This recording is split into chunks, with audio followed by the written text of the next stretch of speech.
Together, let's embark on a scientific exploration of yoga, where you are the scientist, your heart is the laboratory, and you are the outcome.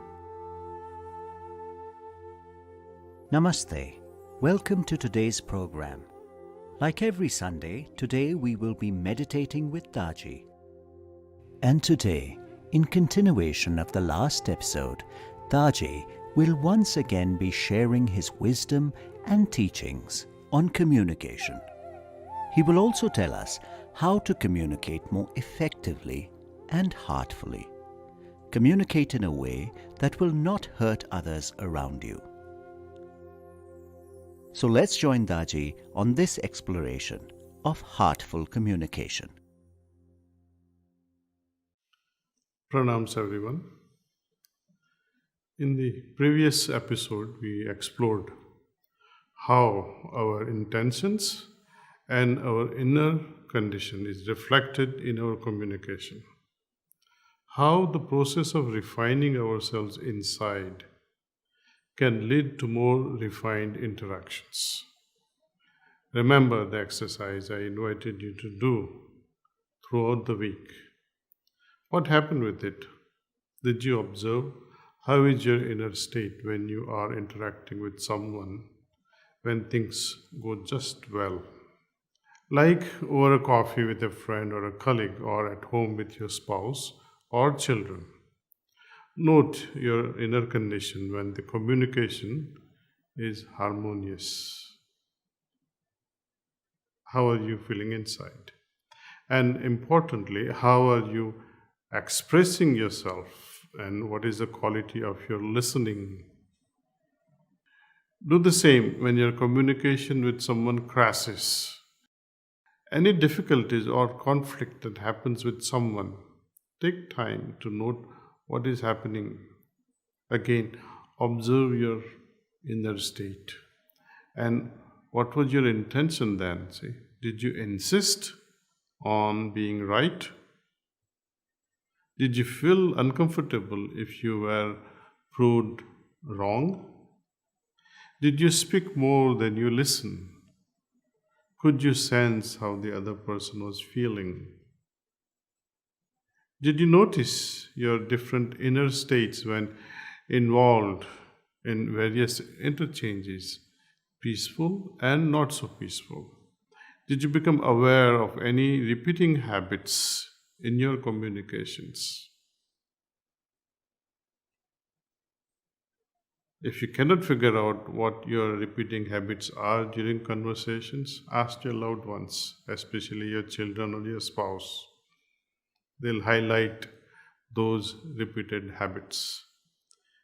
In particular, did you notice how much you tend to be speaking and how much you really listen?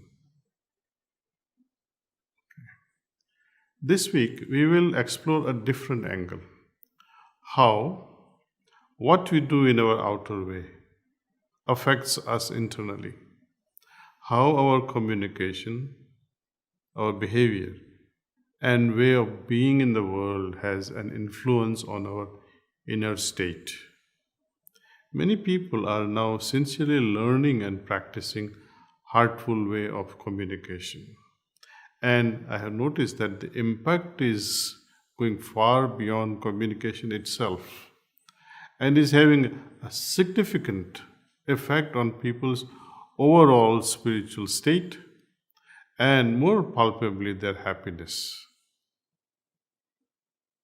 One of our trainers tells a story about the impact that learning a new way of communicating had upon some pretty tough people, especially the Scottish prison guards. She was part of a project called From Custody to Care, where a group of prison guards learned communication and counseling skills such as deep listening, respectful speaking, and group facilitation so that they could in turn teach others.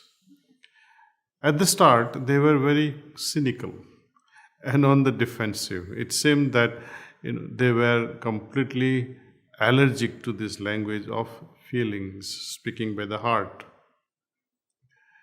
They would tell each other jokes to hide their discomfort of sitting in a circle, talking about themselves. One guard asked the facilitator, "Hey, where did you park your spaceship today?" To show that for them it was as if such a trainer came from completely a different planet. You see, for these prison guards, their world of work was a tough, violent one where a communication was limited to giving orders or to mocking others or themselves to release the tension. But as the weeks went on and the facilitators showed that they respected and accepted everyone in the group, the man found that it was safe to open up. They learned how liberating it was to express their feelings in authentic way, how nourishing it was to be listened to from the heart by someone, and how much they enjoyed supporting others. There was still plenty of humor, but it changed into light, playful humor, not biting sarcasm. The trainer recalls one session where one of the big macho man, covered with tattoos and scars, had tears running down his face as he grieved how the prison culture imprisoned hearts. He said, "There is no room for compassion in this work." And no one in the circle joked. All were quiet, sad, nodding their agreement, empathizing with their colleague. In the end, any guard who didn't want to take part in this new way of being and working was called a dinosaur. So, this is the power of heartful way of communication in practice, where learning new ways of relating with each other can transform us from outside in, and where compassion, which is empathy in action, can simply flourish. We forget how deeply ingrained our habits are and how conditioned we are in our communication. Much of the time, I think we are playing a crazy game of who is right. Too often, we think we are right, or we get upset if things aren't done as we want them to be done. And we are largely unconscious, of the effects of this that can have on someone else and on our hearts as well. We do this even in small things. Say your spouse or friend misplaces the train tickets and you both end up rushing late to the railway station.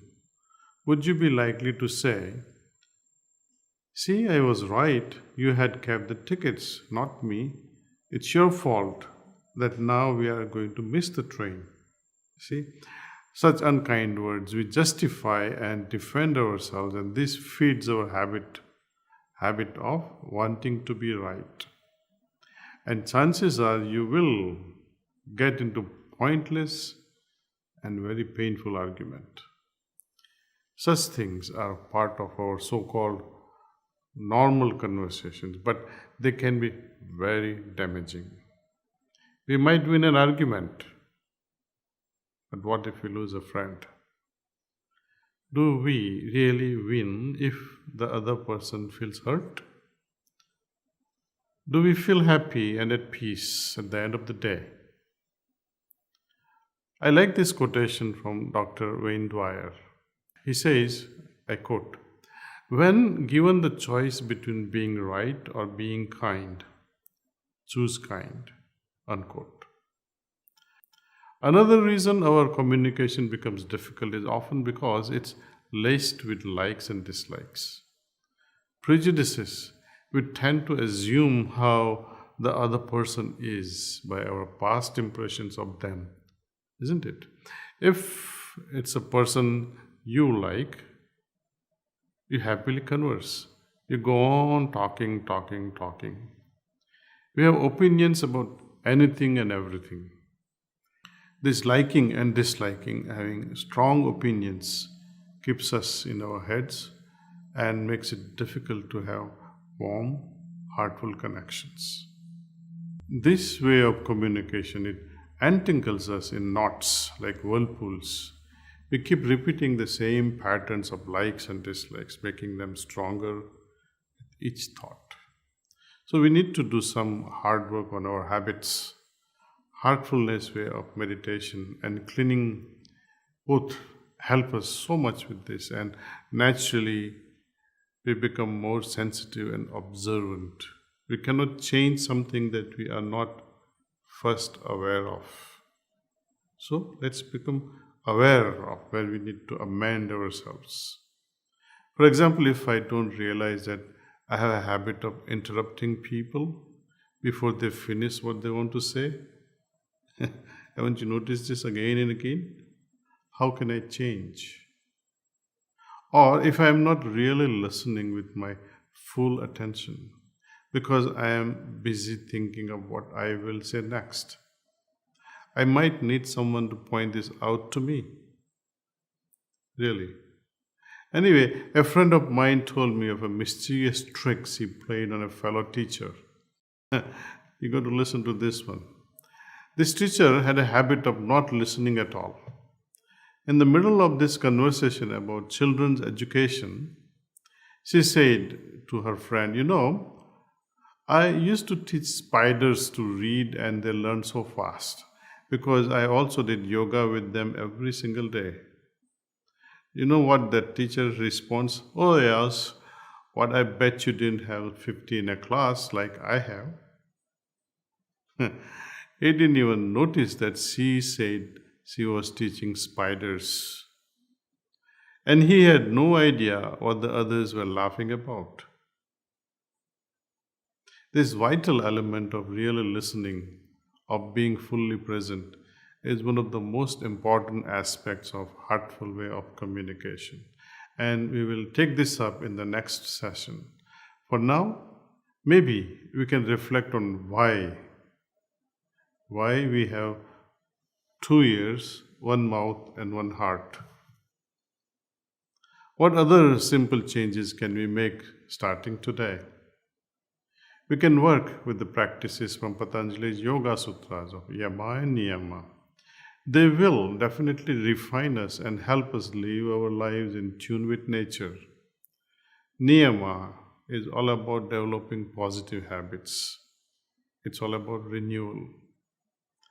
Humanity desperately needs this renewal right now. We need to cultivate joy. Let us meditate with joy and interact with joy. What will happen when we consciously and intentionally look for the good? Look for what we appreciate in each person we meet. Why not? This is an active choice we can make every moment, not to judge or harbor negative thoughts about them. However much we differ, human beings are still have more in common with each other than that which seems to divide us. We can also choose to nourish trust and generosity. We can choose to believe that someone's intention deep down is for our well being, because deep down it almost always is. We can intentionally practice compassion and kindness in our thinking and in our interactions, even in emails and WhatsApp messages. Just pause for a moment before you press that send button and check, is my message respectful? Is my message gentle? What I'm writing, is it kind? It only takes a second to check, but it can make a world of a difference. Spoken words might escape attention, but written words, no one can forget. And perhaps most important of all, having harmonious relationship requires us to realize we are all connected inextricably with each other. We came from the same origin and we are all heading for the same destination. Rather, the best way to get there is to meditate together and to nourish the consciousness that we truly are one. I have observed that when family members meditate together, there's such a harmonious attitude, and that develops a real family. Try it and see for yourself. Let us have bhojan and bhajan together. Let us all now meditate. You all know how to meditate, and perhaps some of you do not really know how to meditate in joining us for the first time. This is how we meditate. Heartfulness way of meditation. It's very simple. Feel relaxed. Remove all the distractions if you might have. Something like phones. And focus on the presence of divine light in our heart. Think that this divine light is attracting your attention inward, and retain this thought as long as you can. If by chance you happen to move away from this noble idea, when you're overwhelmed by so many thoughts, just remind yourself that right now I am meditating on the presence of divine light. Please start meditation.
That's all.